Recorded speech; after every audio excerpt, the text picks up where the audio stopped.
Bonjour tout le monde et soyez les bienvenus. Je vous présente donc ma nouvelle vidéo et ce sera un tutoriel pour les feutres à base d'alcool. Et surtout pour travailler la peau de personnages avec ce genre de feutre et notamment la peau mate, donc ni trop claire ni trop foncée.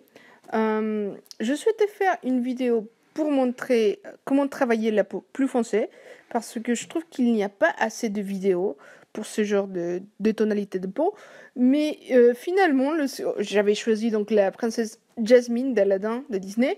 Mais lorsque j'ai fini par regarder des photos, alors que j'avais déjà fait le dessin, des photos du film d'Aladin, je me suis rendu compte qu'elle est pas si... Elle n'a pas une peau si foncée que ça. Et donc du coup j'ai dû faire une peau plutôt mate. Mais ma prochaine vidéo ce sera un tutoriel pour la peau foncée. Et par la suite je ferai aussi un tutoriel pour la peau pâle, voire très pâle. Parce que j'aime toutes les tonalités de peau, je trouve que c'est génial. Donc je vais surtout utiliser des marqueurs Pro Markers car leur qualité est bonne et ils ne sont pas si chers que ça. J'ai aussi quelques Copics, mais pas vraiment en fait, parce que c'est donc des marqueurs extrêmement chers. Je les adore, mais c'est trop cher pour ma poche. Et donc du coup, je n'ai très très peu. J'ai surtout quelques Copic Ciao que je vais aussi utiliser, mais le gros de ce dessin sera fait avec les Pro Markers. Mais ce n'est pas, je veux dire, si vous avez une autre marque de marqueurs, c'est pas un problème. Je vais vous montrer tout à l'heure la palette des couleurs que j'ai utilisées pour la peau et vous pourrez plus ou moins utiliser les mêmes couleurs de la marque que vous possédez. Je commence déjà donc par faire le dessin à l'encre parce que évidemment je commence le dessin au crayon, mais par la suite j'utilise mes stylos de type Pitt, en fait la gamme Pitt de Faber-Castell. C'est une encre qui ne bave pas au contact de feutre à base d'alcool, ni au contact de l'aquarelle, ni rien. Il y a plusieurs marques qui font ce genre de stylo, donc utilisez ce que vous préférez. Par la suite, avant de commencer à travailler avec mes couleurs, je fais des sortes de petites esquisses de mon dessin, très rapidement et très mal travaillé, mais seulement pour voir le type de couleur que je vais utiliser. Dans ce cas-ci, c'est une peau mate, donc je cherche plus ou moins les couleurs qui vont bien ensemble pour donner cette allure de peau mate et pour avoir par la suite une idée de ma palette et notamment de savoir dans quel ordre je vais utiliser les tonalités pour avoir ce rendu qui me plaît. Donc c'est plutôt intéressant de faire ça à l'avance, donc ce genre de petits dessins vraiment très rapides et pas très jolis, hein, mais je vous conseille de faire ça. Donc maintenant je vais vous présenter ma palette de couleurs. C'est des tonalités qui sont claires mais pas si claires que ça parce que on commence par une couleur qui est assez proche de la couleur pêche, on va dire, et on finit par des couleurs qui sont dans la gamme des mauves pour mes ombres. Alors, ma première couche, ça sera la couche la plus claire. Je travaille toujours du plus clair au plus foncé. Et donc, par la suite, deuxième couche, c'est aussi une couleur claire, mais qui est moins claire. Donc, c'est pourquoi je fais très attention à l'ordre de couleurs, des tonalités dans ma palette. Troisième couche, les premières petites ombres, mais pas trop foncées non plus. Et donc, par la suite, je commence à rajouter. Voilà, là on le voit, je commence à rajouter des couleurs, une tonalité assez rougeâtre qui est très jolie sur les peaux qui sont légèrement claires, voire très claires. Et je les mets toujours au niveau des pommettes et du nez, parce que ça donne une certaine profondeur à la peau, et j'aime bien, et ça fait mignon. Donc au niveau des paupières, j'utilise une couleur un petit peu plus foncée. Surtout si c'est des filles, je trouve que c'est joli, ça fait un petit peu comme du fard à paupières. Et je commence déjà à placer aussi légèrement mes ombres, en sachant que, encore un conseil que je vous donne, c'est que avant de commencer à travailler avec vos feutres ou vos crayons de couleur, peu importe, je vous conseille de déterminer, réfléchir un petit peu et déterminer de quel côté la lumière va venir toucher le personnage ou l'objet. Parce que sinon, après, il est un petit peu difficile, si on n'a pas réfléchi à l'avance, un petit peu difficile de respecter la logique de la lumière. Et parfois, on est tellement emballé parce qu'on s'amuse énormément à travailler avec des feutres qui sont super sympas à utiliser, qu'on finit par placer les ombres un petit peu n'importe comment. Et ce n'est pas très logique après, et ça donne vraiment un truc un petit peu bizarre. Mais bon, voilà, c'est mieux de faire comme ça. C'est pas évident, hein. Je dis que j'essaie de respecter mon placement de lumière, mais c'est pas toujours évident, et je pense que c'est pas forcément toujours réussi. Mais bon, c'est un petit conseil que je vous donne. Réfléchissez à la source de lumière. Et là, donc, je fais mes couches au niveau des épaules et de la poitrine. Encore un petit conseil, c'est de travailler sur des petites surfaces. Si vous avez remarqué, j'ai commencé par exemple par le visage. Et donc une fois que je commence par le visage, je place toutes mes couches au niveau du visage. Et parce que ce qui se passe, c'est qu'en fait l'encre des feutres à base d'alcool sèche très rapidement. Donc si je m'amuse à placer ma première couche partout, sur le visage, sur les épaules, sur les bras, et ben c'est très bien. Mais une fois que je vais vouloir rajouter ma deuxième couleur, l'encre sera sèche et ça va être super compliqué pour que ça soit bien mélangé et pour pouvoir créer un joli dégradé avec la première couche. Donc je ne vous conseille pas de faire comme ça. Travaillez sur des petites surfaces, que ce soit le visage, que ce soit le bras, etc., etc. Vous placez toutes vos couches. Personnellement, comme je disais, je vous conseille du plus clair au plus foncé. Et une fois que vous les avez placés, vous laissez sécher, vous partez sur une autre partie du dessin. Et voilà, vous touchez plus pendant quelques instants parce qu'il faut savoir que les feutres à base d'alcool sèchent plus clair. C'est-à-dire que tant que c'est pas sec, ça a l'air un petit peu foncé si l'on veut, mais une fois que ça sèche, les couleurs deviennent plus claires, il y a un rendu plus clair. Donc du coup, une fois sec, vous pouvez vraiment vous donner une idée s'il y a besoin ou pas de repasser, disons par exemple le visage. Là par exemple, je fais des petites lumières avec mon stylo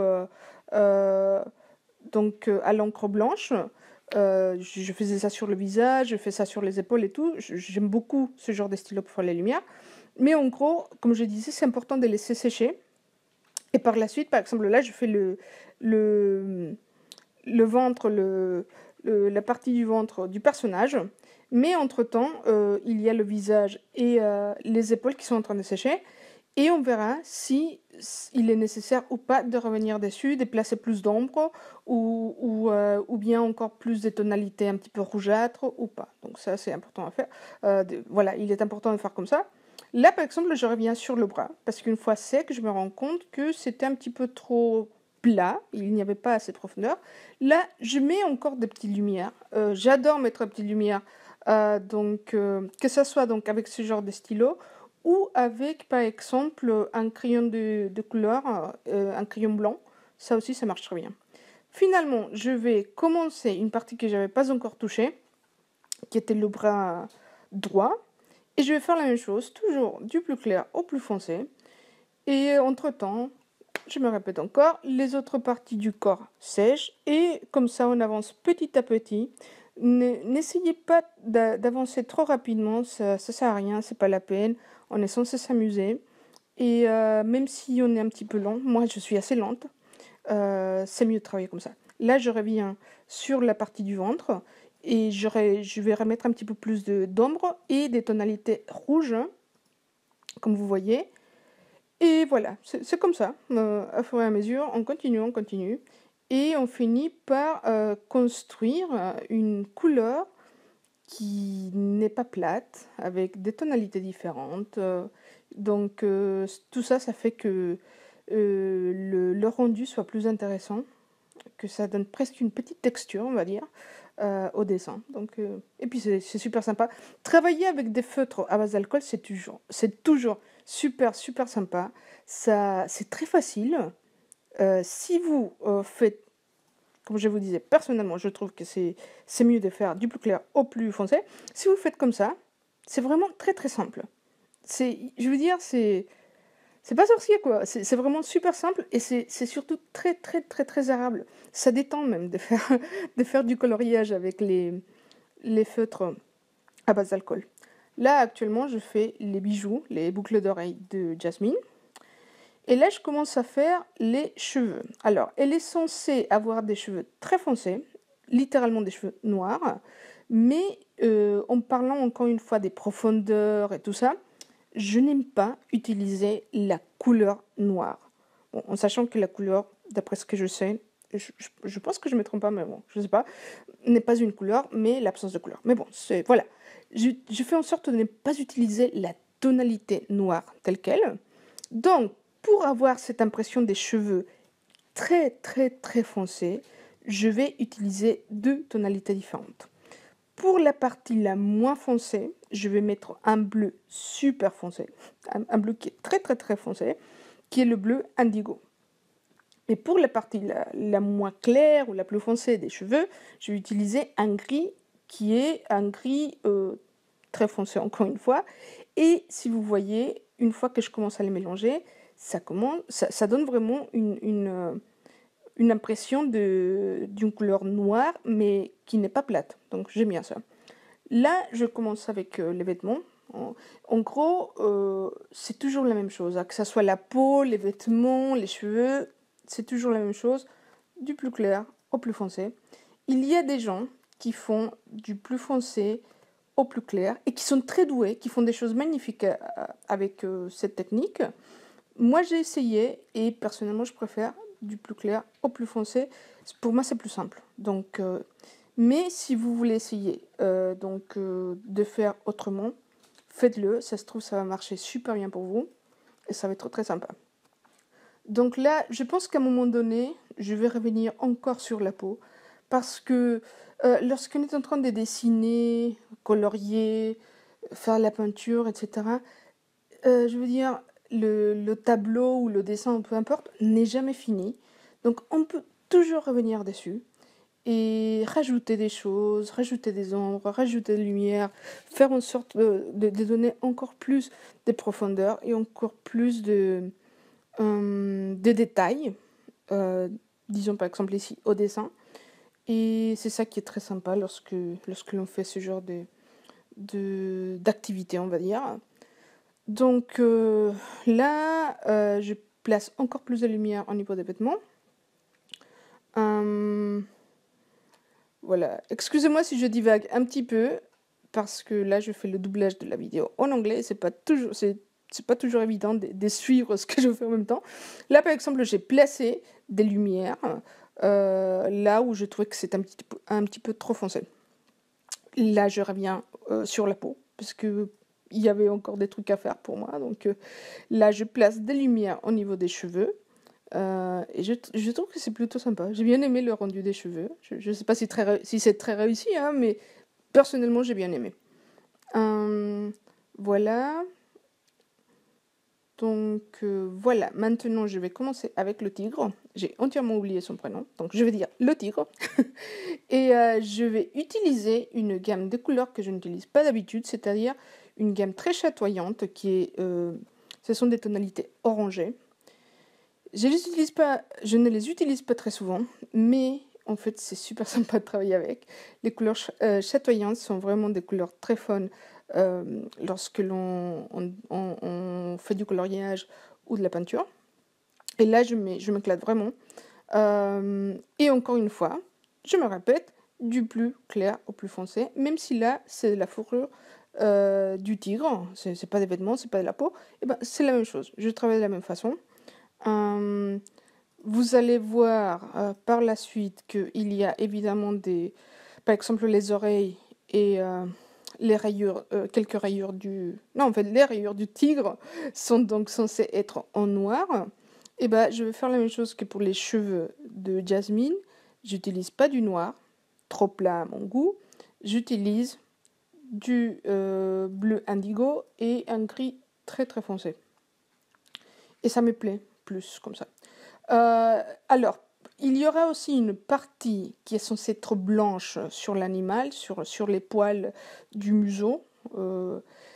Et pour le blanc, personnellement, ce que j'aime bien utiliser, ce sont des gris, une gamme de gris très clair, mais vraiment très très clair. Alors, il y a deux types de gamme de gris, si je ne me trompe pas. Il y a une gamme qui est chaude, il y a une gamme qui est chaude, des gris chauds, et une gamme qui est une gamme froide. Pour tout ce qui est les fourrures, les cheveux blancs d'une personne, les poils blancs d'un animal, etc., etc., personnellement, je préfère utiliser la gamme chaude de gris très très clair. Et pour les objets inanimés, je préfère utiliser la gamme froide des gris très clairs. Par exemple, si c'est de la neige, j'utilise pas du tout la gamme chaude, j'utilise la gamme froide. Donc là, ça va être des poils, je vais utiliser ma gamme chaude de gris très très clair. Là, comme je disais, je fais les parties, les rayures noires et les oreilles de l'animal. Du tigre et pareil, voilà, du bleu foncé, puis du gris très foncé. Et je trouve que ça passe bien, que le rendu n'est pas si mal que ça. En tout cas, pour moi, ça me plaît plus que de mettre seulement du noir. Je finis les rayures, voilà. J'ai utilisé une photo de référence qui est une photo du film, en fait, si je ne me trompe pas, qui est une scène du film. Pour faire ce dessin, moi, je vous conseille vraiment toujours, ou dans la mesure du possible, toujours utiliser des photos de référence, des images de référence. Il y a des gens qui disent que c'est de la triche. Moi, je pense pas. Je pense que c'est très important de faire comme ça. Mais bon, voilà. Là, je commence les parties de la fourrure qui sont censées être blanches. Et oui, ça devient gris. Mais lorsque ça va sécher, ça va être... On comprend, je veux dire, que cette partie de l'animal est blanche. Parce que si on laissait ça entièrement blanc, ça fait un peu bizarre. Voilà, donc en gros, c'est fini. Voilà, les conseils que je vous donne, toujours du plus clair au plus foncé. Et voilà, ça c'est l'image finale. J'espère que cette vidéo vous a plu et que ça a été utile pour vous. Merci beaucoup, au revoir.